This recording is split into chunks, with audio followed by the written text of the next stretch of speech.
Es triste pensar que los problemas que nos preocupan hoy son muy similares a los que arrastraron a nuestros antepasados a tan inconcebible comportamiento. 1. Crisis económica. 2. Niveles de paro insoportables. 3. Población al límite de su resistencia política, económica y moral. 4. Falta de voluntad política para afrontar reformas estructurales. 5. Incompetencia de los políticos para manejar la situación. Los 4 presidentes de la Primera República Española fueron: Primer presidente: Don Estanislao Figueras y Moragas. 11 de febrero de 1873, 11 de junio de 1873. 4 meses. Segundo presidente: Don Francisco Pi y Margall. 11 de junio de 1873, 18 de julio de 1873. 37 días. Tercer presidente: Don Nicolás Salmerón Alonso. 18 de julio de 1873, 7 de septiembre de 1873, 50 días. Cuarto presidente: Don Emilio Castelar y Ripoll. 7 de septiembre de 1873, 3 de enero de 1874. 4 meses. Quinto presidente: Don Francisco Serrano y Domínguez. Último presidente de la Primera República. Desde enero hasta diciembre de 1874.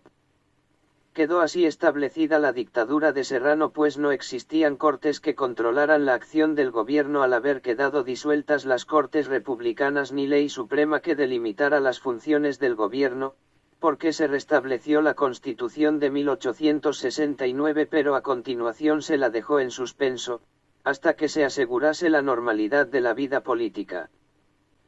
Entrada de las tropas del general Pavía en el Congreso de los Diputados el 3 de enero de 1874.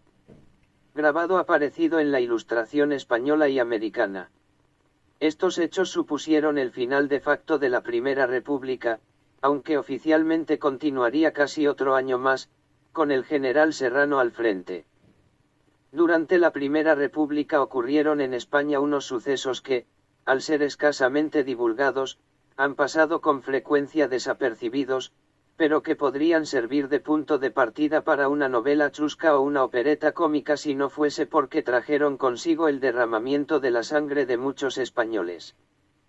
El presidente federalista de la Primera República Española, Pi y Margall, estuvo a punto de romper la unidad de España al reflejar y sancionar en la Constitución federalista que las regiones eran estados soberanos.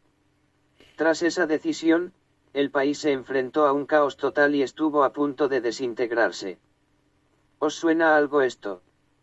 Estados que componen la nación española según el proyecto de Constitución Federal de 1873, se declararon las repúblicas independientes de Cataluña, Málaga, Cádiz, Valencia, Granada, Sevilla, Alcoy, Cartagena, Algeciras, Almansa, Andújar y varias más. Muchas de ellas se enfrentaron entre sí dando lugar a situaciones cómicas si no fuese por lo trágico de sus desenlaces. Caricatura de la revista satírica La Flaca en la que aparece Pi y Margall desbordado por el federalismo, representado por figuras infantiles ataviadas con los distintos trajes regionales. Por un conflicto de intereses, la República Independiente de Jumilla amenaza a la también independiente República de Murcia.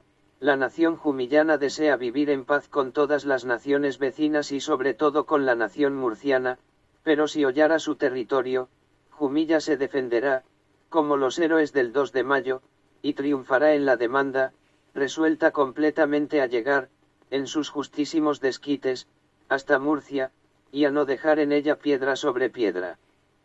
Ante ese estado de cosas, Cartagena decide ser neutral entre Jumilla y Murcia y se declara a su vez cantón independiente y soberano. A tal efecto, los cartageneros se hacen con el gobierno civil y el militar, asaltan el ayuntamiento y crean una junta que, en nombre del cantón independiente, gobierne el nuevo estado. Toman también el control del arsenal y del puerto, donde estaba amarrada una buena parte de la flota española, que se une a la sublevación. En el castillo de Galera se iza la bandera cantonalista. Toman una bandera turca que había por allí, pintan de rojo la media luna y la estrella blanca y ese estandarte rojo se identifica como símbolo del cantón. Lógicamente, el proyecto cantonalista es rechazado por las Cortes y dimite el presidente Pi Margall, que no era partidario de actuar contra los cantonalistas. No hay más que dos caminos, o la política o las concesiones y, por supuesto, mi idea es conceder lo que el pueblo pide. El 18 de julio le sustituye Salmerón, que no le hace ni caso y envía tropas a Cartagena para abolir la independencia declarada por el cantón. Los cartageneros, con el armamento del arsenal y con su flota, resisten el ataque de las fuerzas del gobierno. La armada cantonalista, mandada por el militar progresista Antoñete Gálvez, Toñete para los amigos, natural de Torreaguera, continúa la ofensiva. A la orden de Atoa Máquina, y reforzada con 500 hombres del batallón de cazadores de Mendigorría a bordo, llega a bombardear el puerto de Alicante y a desembarcar en la ciudad. En esta acción bélica se recaudan 8.000 duros de plata que voluntariamente entrega la ciudad conquistada. El 29 de julio, las fragatas cantonales fondean en aguas de la capital almeriense, exigiendo la evacuación de las fuerzas militares, la proclamación del cantón y el pago inmediato de 400.000 pesetas de la Administración de Aduanas y 500.000 más procedentes de comerciantes y banqueros. Al no ser satisfecho este pago, las tropas cartageneras desembarcan para conquistar la ciudad, pero las fuerzas almerienses evitan, tras furiosos tiroteos, el desembarco de los cantonales, lo que conduce, el día 30 de julio, al bombardeo naval de la ciudad. El objeto de aquellas incursiones por mar y tierra era incorporar tierras y poblaciones al cantón, así como recaudar fondos o contribuciones de guerra, voluntarias por supuesto, para mantener la independencia. Cartagena era en ese momento un país independiente de facto y como tal, tenía derecho a moneda propia. En consecuencia, se acuña el duro cantonal, con sus respectivas pesetas cantonales, monedas con las que se pretendía costear los gastos generados durante el periodo de lucha por su independencia.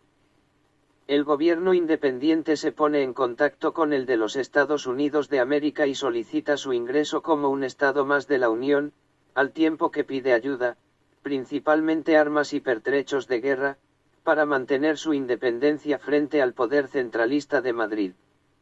Los Estados Unidos estudian seriamente la propuesta y finalmente, su presidente rechaza el ofrecimiento. El general Ulysses S. Grant, quizás el peor gobernante y el mejor general que hayan tenido los norteamericanos, no quiso tener problemas con España. Pero eso no quiere decir que la oferta no se estudiara. Se valoró mucho la opción, ya que a los Estados Unidos, entonces potencia emergente, no les parecía nada mal tener en la base naval de Cartagena un apoyo sólido en el Mediterráneo. La propuesta era tentadora y su rechazo fue un golpe bajo a la autoestima de los cantonales. A Toñete se le sube a la cabeza el presunto éxito sobre las fuerzas gubernamentales y organiza una marcha para tomar Madrid, llegando victorioso hasta Chinchilla, Albacete, donde las tropas del cantón son derrotadas y tienen que regresar a Cartagena. Mientras tanto, en el resto de España las cosas tampoco andan demasiado bien. Granada y Jaén se declaran la guerra por diferencias en sus fronteras nacionales.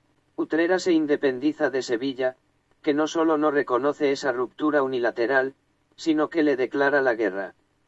Una guerra que, sorprendentemente, ganó Utrera, tras la muerte en combate de 400 hombres de ambos bandos. Coria, capital episcopal famosa, quiere independizarse, pero no de Madrid, de donde ya era independiente de hecho, sino de Badajoz. Betanzos se declara independiente de La Coruña. Jerez proyecta su cantón, pero finalmente prefiere rendirse a Madrid antes que someterse a la República Independiente de Cádiz. El presidente Salmerón envía al general Martínez Campos y sus tropas a Levante y Andalucía. Los cantones, desorganizados y en estado de guerra entre sí, van cayendo uno tras otro y la revolución queda sofocada en menos de 2 meses.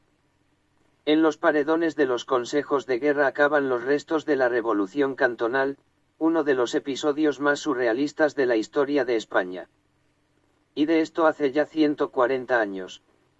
Si a los cantonalistas de entonces les contáramos solo una parte de lo que nos está ocurriendo hoy, su respuesta sería: toma mi fusil, te va a hacer mucha falta.